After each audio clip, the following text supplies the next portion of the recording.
My questions are a little bit different because the first time I heard you years ago on a CD, something came into my mind that I'd read in the Bible when they talked about Jesus, and they said he talked as one with authority, and not as the scribes and the Pharisees. And the first time I heard you, I felt the same way. You know what that is? It's absence of resistance. It's also harmony with your own inner knowing. Were someone like Abraham or like that running through Jesus? Oh, it's same energy. Same thing, same relationship? Energy. Yeah. All my questions are about our relationship between physical and non-physical. It's kind of off the thread here, but... It's all we've been talking about. It's all we've been talking about.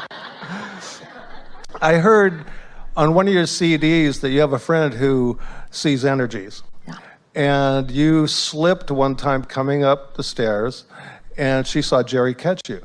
When Esther stepped onto the step, that platform that was in front of the stairs, it had shorter front legs that weren't touching the floor, which is fine because usually those steps are tucked up tight against the stage so that when you step on them, it pushes them into the stage. But this time they were left out away from the stage so that when Esther stepped on it, the step tipped down and her leg went between the stage and the steps. So she began going down. Yes. And you said that you didn't fall and you didn't know why. Esther felt like she was flying. Right. And then her friend saw Jerry catch you. Wrapped his arms around her and steadied her. I've had a similar relationship with a stepson that we were shooting BB guns, and he shot and he hit the backboard and the BB ricocheted back. What I saw was the BB just lose momentum and just fall in the grass, right? He jumped up and went, "Whoa, did you see that?" I said, "What are you talking about?" He said, "Somebody put their hand down there and stopped it." And so there's no reason to not believe that that happened. My question is, what is the actual dynamic? Obviously non-physical can transcend and have physical relationships with us, like it can transcend through the veil or whatever. What is the dynamics for that? Because it opens up a can of worms, angels and demons and things going bump in the night. It's like, could you tell me what's the relationship there? What's the dynamics? Well, sometimes when we hear you being amazed at some sort of non-physical intervention, we say to Esther, that's just child's play, because look at the big picture of your Earth spinning in its orbit. There are so many things that are happening because of the intentionality. And we want the intentionality of non-physical focus.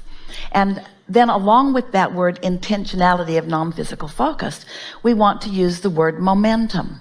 So if you have a very strong momentum of allowing into your experience well-being, you see, we can't make you allow well-being into your experience because you get to create your own reality. And you have intentions that sometimes you block. In other words, we'd like to turn this analogy around on you just a little bit and help you to realize that there are a whole lot of things that you're asking for that are flowing to you that you don't let in. And you might have a little fun with this analogy that the angels are saying, did you see that? That abundance was going right for that person, and right before it got in, they stopped it and it just went on the ground. And so what are we talking about here? We're talking about energy in motion from the momentum and then the readiness to receive it. We're talking about the asking and the allowing. Let's say, as in the example of the BB gun, and in the example of Esther, her well-being and your son's well-being are so established, that momentum is so strong, that even though there can be a lapse of attention, in other words, somebody wasn't watching what they were doing when they put that stage there. It was sort of like a booby trap that was set. Or was it? Was it an opportunity for Esther to discover her well-being exists no matter what? You see? And so things are always working out for you. This is a conversation about to what degree am I expectant of things working out for me, which is the same thing as saying, to what degree have I allowed the momentum of well-being to dominate in my experience, which is the same thing as to say, how many times have I said yes, yes, yes, yes, yes, yes, yes, yes, as compared to yes, no, yes, no, yes, no. the younger they are, the more well-being they are allowing.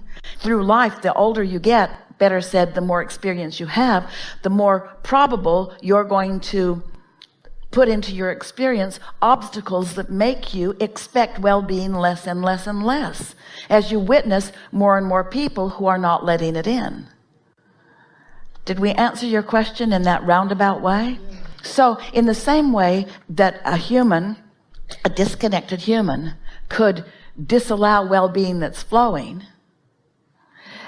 non-physical angels that have so much well-being flowing could enhance that. In other words, it's whatever focus is strongest. Let us start again. Non-physical energy cannot intend your well-being enough to keep you out of trouble. But when you begin catching a glimpse of the well-being that is flowing, or as in your early days you are feeling it in a stronger way, then things that look like they shouldn't have happened can happen.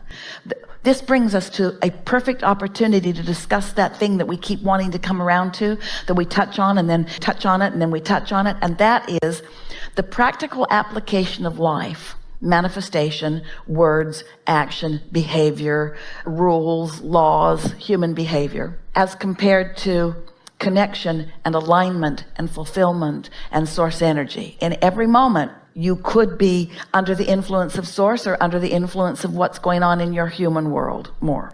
And so when you accept that there is this non-physical realm and that it is only well-being, and that it is raining down around you at all times.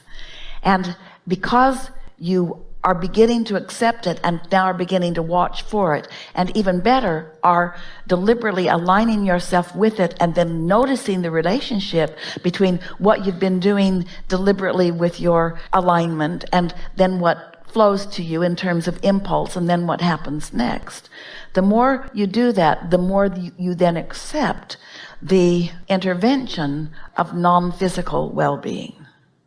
Until then, that intervention doesn't happen to you. And so when you hear about it, you discount it as untrue. But when you're living it and experiencing it and then knowing it, and you can feel the authenticity of it. Go back to your first question about Jesus.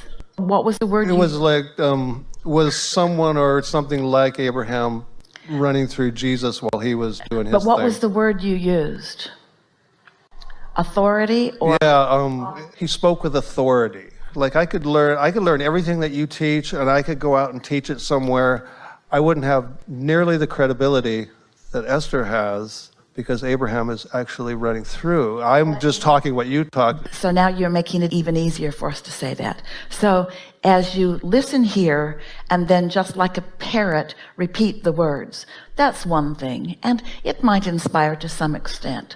But as you hear these words and associate it with things that have happened in your life as you are doing, that must be happening, or you could not use that word authenticity or authority. In other words, that resonance that you're feeling. So as you feel that, so it's not just words, it's something that you know is real. And then you begin deliberately applying some of what you've heard from the words, and then the laws of the universe begin responding to you as they always do, with consistency, until you personally own it. Then it's yours to share in the same way that Esther does. Esther has no hold on any of this. She's just an example of someone who's tuned to this higher frequency and is able in longer periods of time to maintain her connection, so that the conversation that flows through is steady and sure. When you feel it, it is yours.